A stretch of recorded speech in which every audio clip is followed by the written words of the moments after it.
So, good afternoon, good evening, good morning.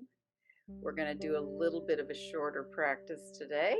See if you can become aware of your forehead skin because often we hold tension there. And in our yoga practice, if we learn to release the face as we're going through poses, so I might remind you to soften your forehead and maybe soften your jaw as we go through the practice today. But if you sit with your legs cross-legged and you hold your middle finger and your first finger and thumb around your toes, see if you could just roll back and roll up.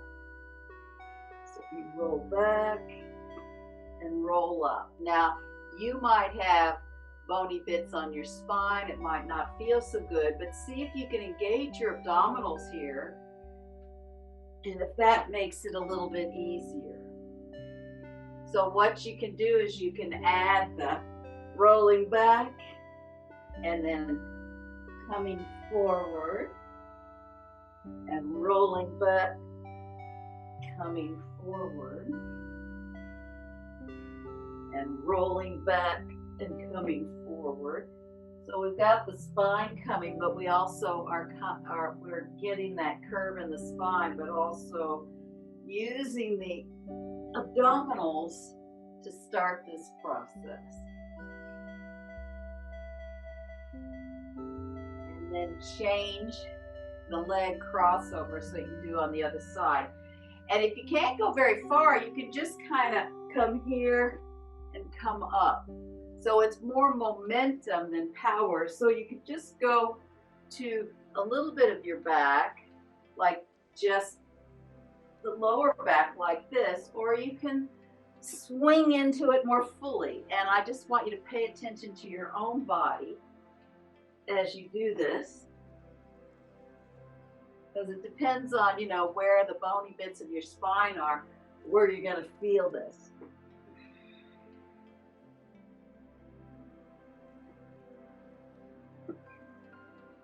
And since we're sitting here, hold on to your big toes and see if you can slowly start to straighten them. And you could just stay here, lift the chest up, bend the knees, and see if you can find that balance. If you can straighten the legs, great. If not, you can just stay there for a few breaths.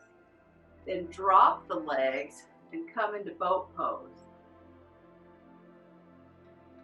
And then cross the legs over and then just come forward and come back, and you're on hands and knees, and you can tuck the toes under and come back into downward facing dog.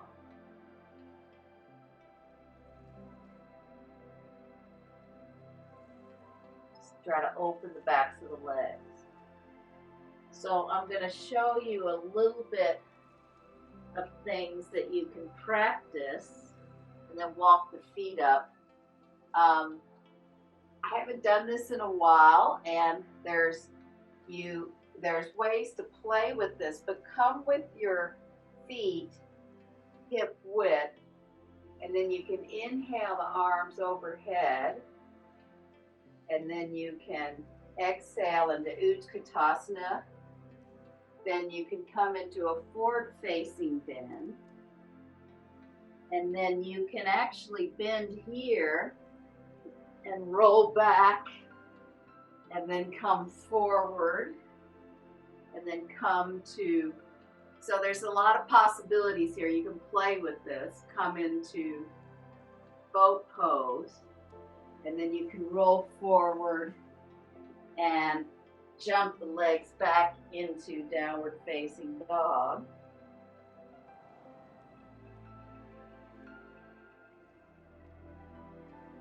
And then you can slowly walk the feet up towards the hands.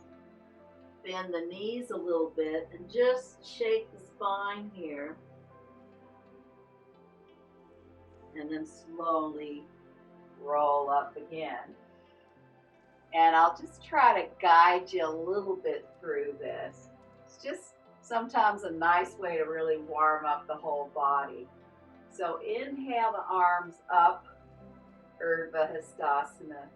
Exhale into Utkatasana.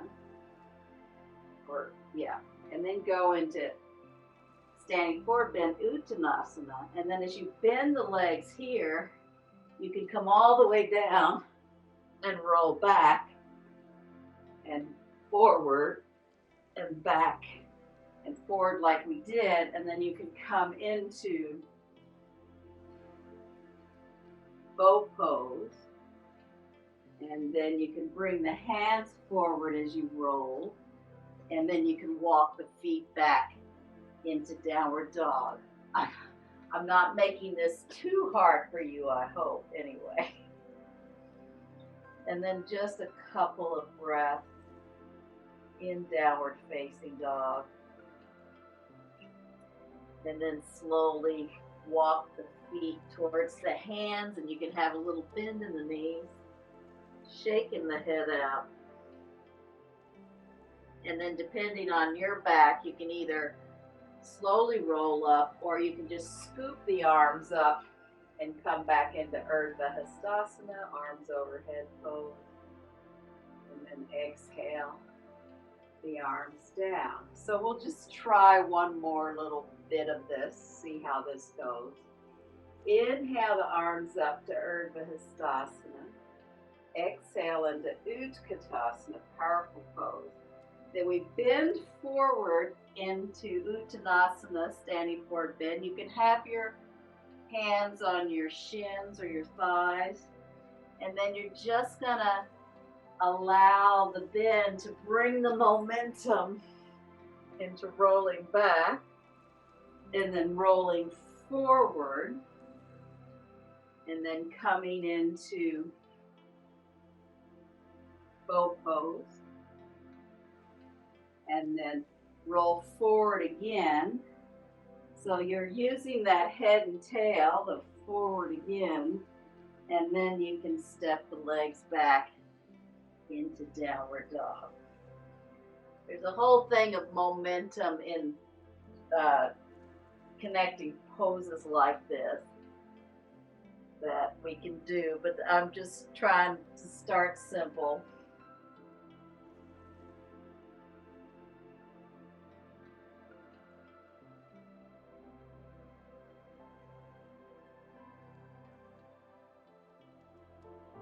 One more time, just walk the feet towards the hands.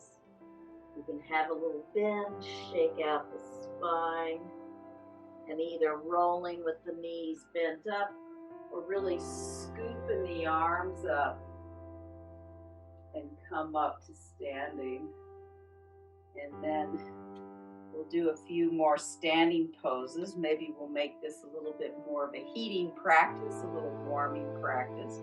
So we'll go into tree pose, and I will do mirror image. So stand on your right foot, and then you can either bring the left foot down low, or you can bring it up higher, or you can use the hand to bring it higher, and really pointing those toes down to the ground.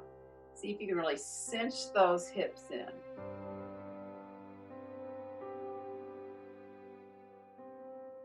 Then, if you're feeling stable, you can bring the hands into prayer, and then the hands overhead as the teacher falls out.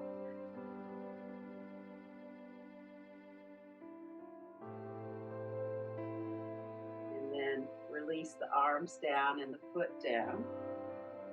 And then come back into Tadasana with the feet, legs wide, or hip width. And then standing on the left foot, bring the right foot. It can be quite low if that feels right, or you can bring it up higher. You really want to cinch in those hips. So you don't want to be lifting this hip up higher. And then you can bring the hands into prayer. And And if you're stable, you can bring them overhead.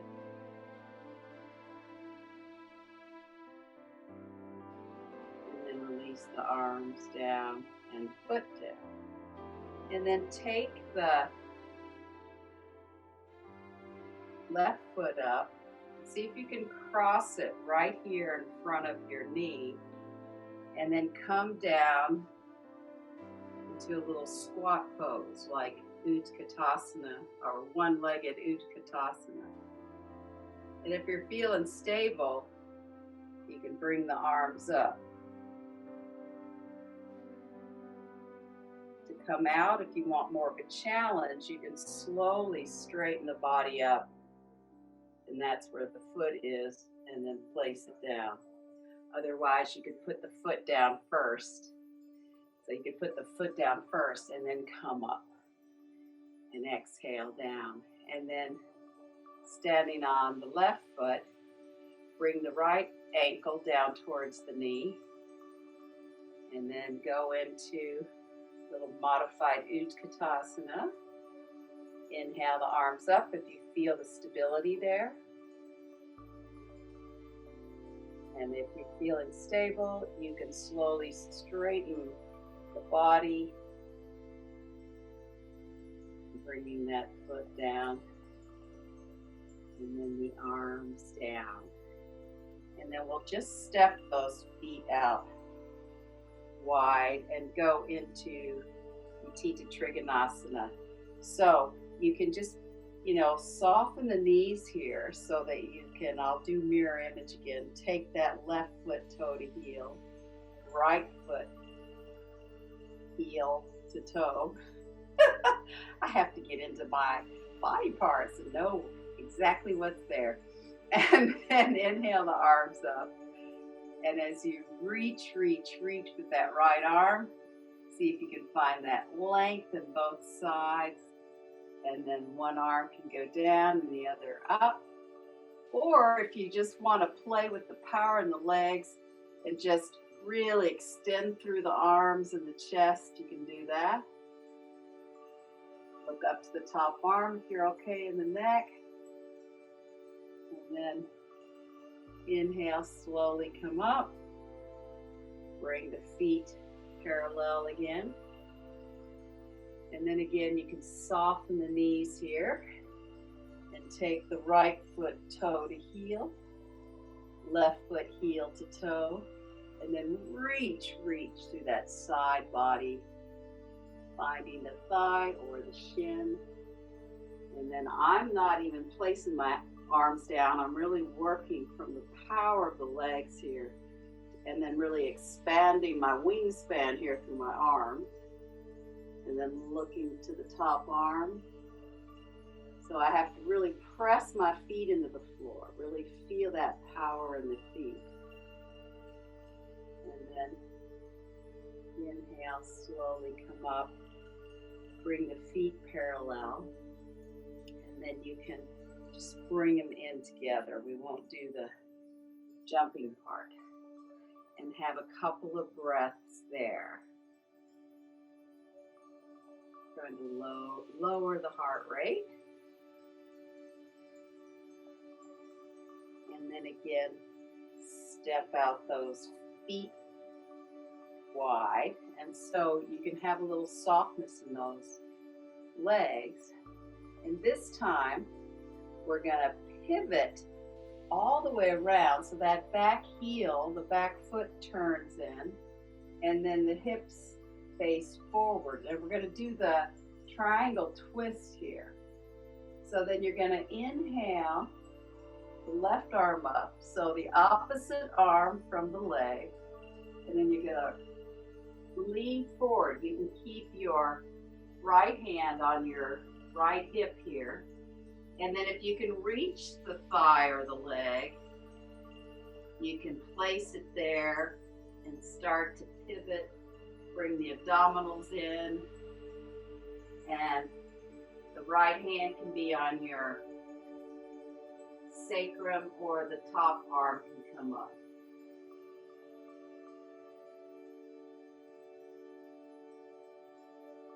And then slowly Windmill the arms up, coming through the center again. So you can take an inhale, you can release the hands down for an exhale.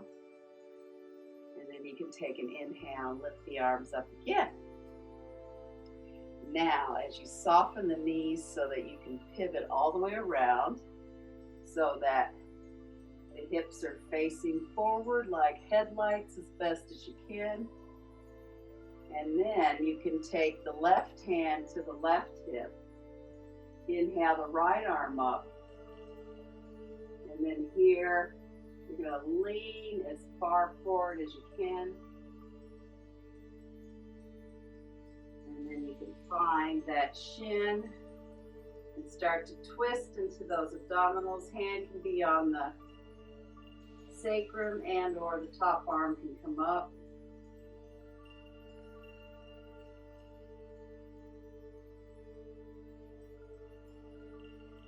And then slowly come around, bringing the feet wide. And then you can bring them close together and have a couple of breaths in Tadasana, slowing down that heart rate. And then bring the feet out wide again. And this time we're going to come forward. So see if you can really charge up the legs, up into the outer hips. See if you can feel that engagement in the legs. Then inhale the arms up to the side.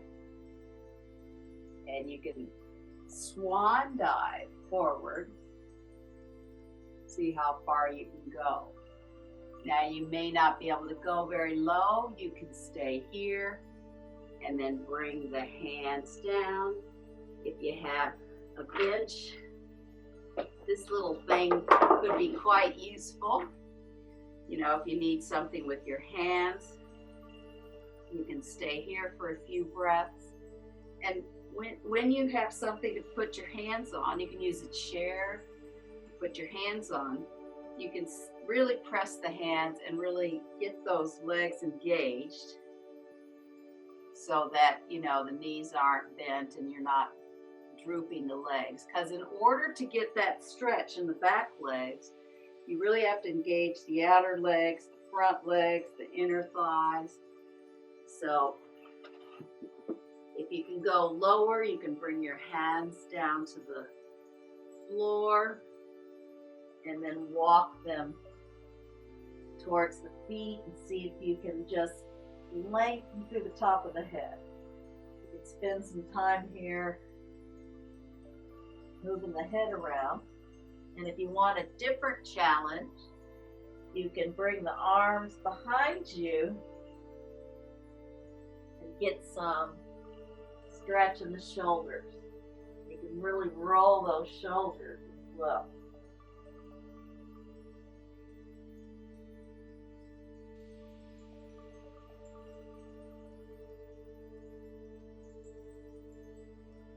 And then coming out of it, a couple of ways to do that. You can just bring the hands on the hips and have a few breaths here, or hands down here and have a few breaths here. Just a couple of breaths with the torso parallel to the floor or a little bit higher. And then you can slowly come up and just inch those legs towards each other. And then stand in Tadasana just for a few breaths to allow if there's the blood flow to return. So in a way, that pose is considered a little bit of an inversion because your heart is lower than, your hips are higher than your heart. You could say your heart's lower than your hips, yeah. So it does reverse the blood flow and down to the head. We will just have a little hip stretch, which I'll just show you sideways. You can, if you can bring the knees a little bit wide and turn the feet out. So you don't want to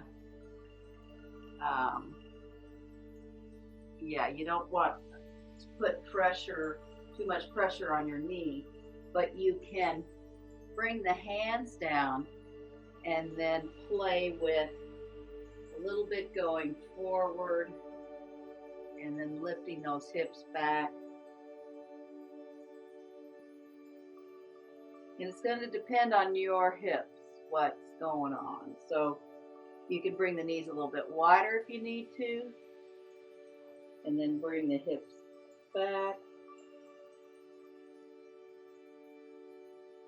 And if you want a little bit wider, you can do that.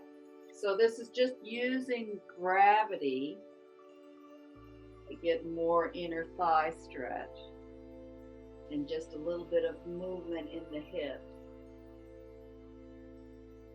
And then if you want to bring the elbows together, you can get a shoulder stretch here as well. Sort of a variation on that puppy pose, I guess.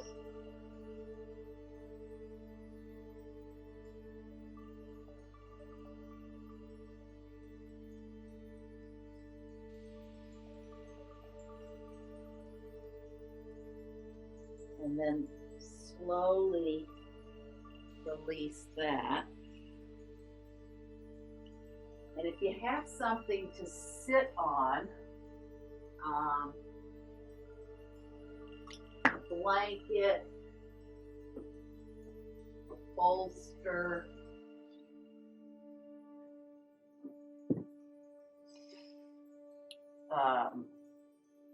will go into, or you can do it without that.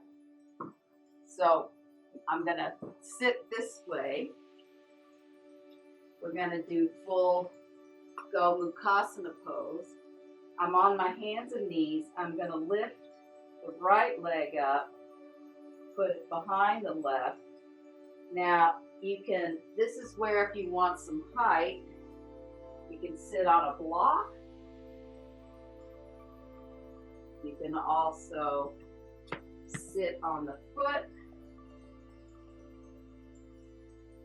But whatever you choose to do, and I'll turn around now. We're just going to sit here for a few breaths, so whichever variation you're choosing, or maybe I should sit to the side. Just allow the body to settle here and the hips to open. And then it's the opposite arm comes up where the legs forward. So bring that left hand between your shoulder blades. And you can just leave it there for a few seconds, really opening the front shoulder here.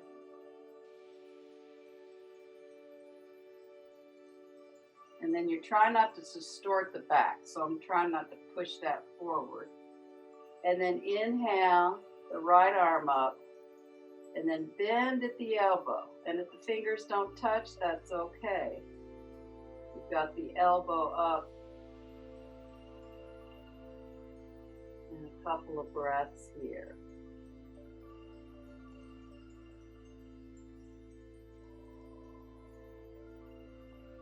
And then release the arms. And then you'll go forward again.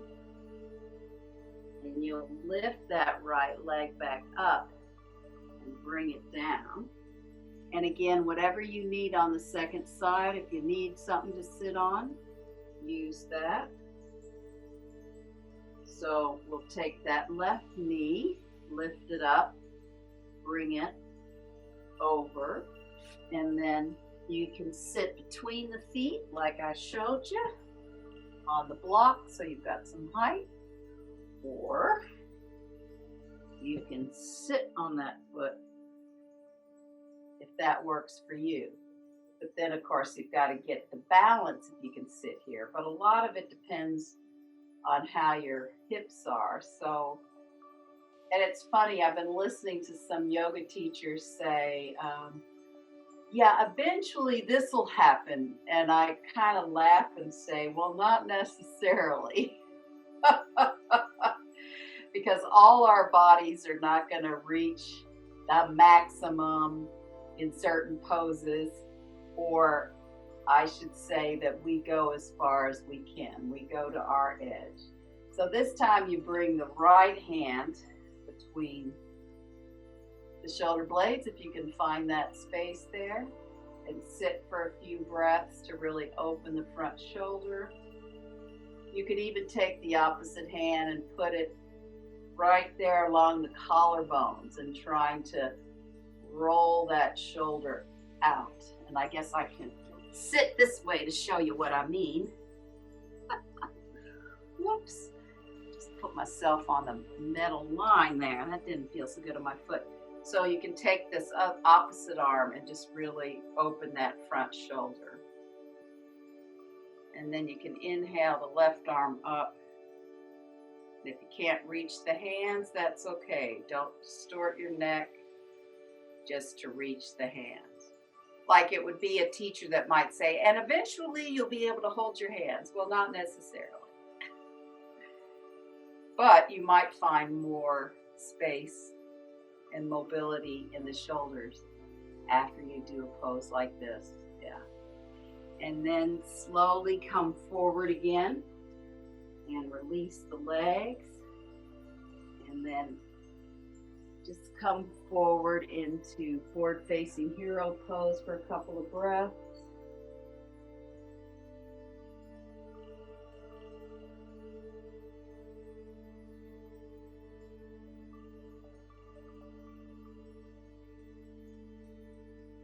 And then take whatever Shavasana works for you today. Feet up on the chair, legs up on the wall. You can just lay in flat Shavasana.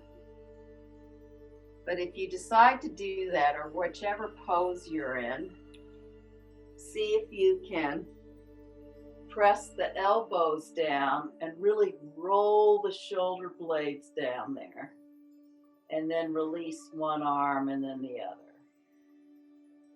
And see if you can allow gravity to really move the shoulder blades closer to the floor and allow them to soften. Now that we're here, notice how your forehead skin is feeling. And notice how your jaw is.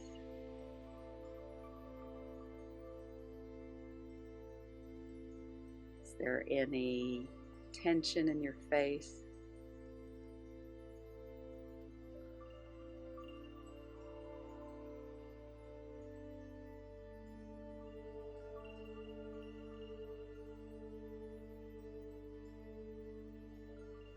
And see if you can feel as if your face had been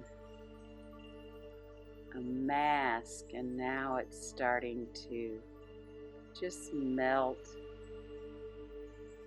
and soften around the forehead,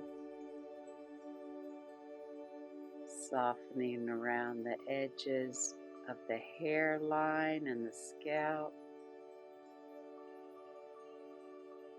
softening around the cheekbones, the jaw, softening around the chin,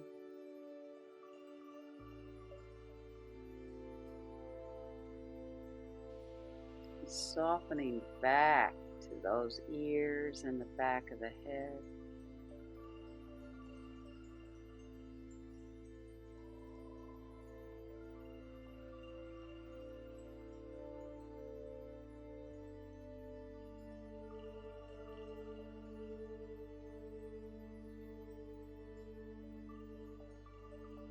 See if you can really soften that throat and those collarbone notches.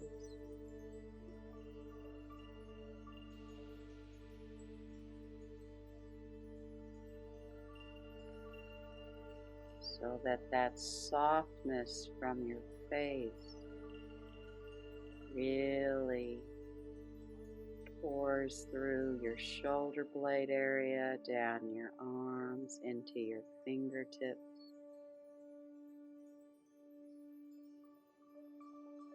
So your arms are relaxed.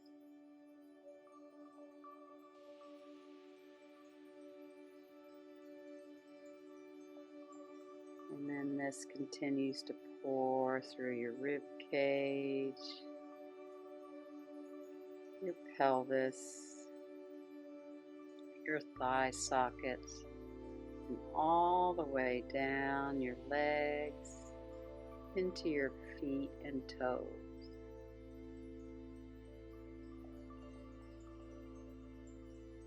So your whole torso and legs are nice and relaxed.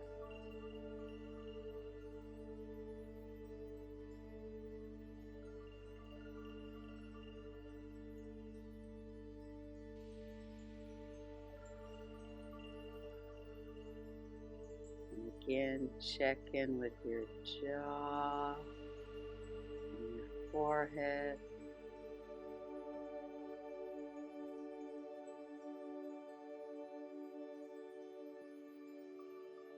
See if you can really soften those two places.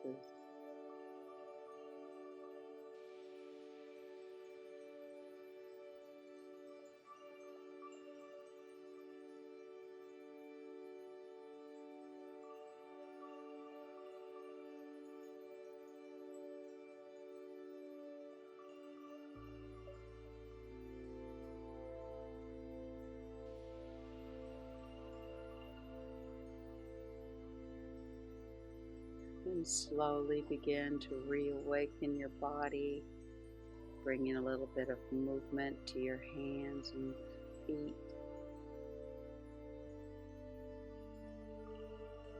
And you can slowly roll to your side and come up to sitting. And maybe throughout the day you can pay attention to your jaw and the skin on your forehead and at your scalp line. See if you can just start to notice those places in the body. And perhaps if you have to sit in front of a computer and do some work, you can just spend a little time in a little break where you just stroke the face a little bit down to the jaw, down the jawline, down the chin, and just give that to you as a little break at the computer. Maybe even it feels nice to me. You might not like it, but even, feeling my ears or even cupping my ears like this can be really nice if I'm sitting at the computer, and even holding the back of my head. That can be a really nice way to relieve the pressure, taking that little 2-minute break at the computer.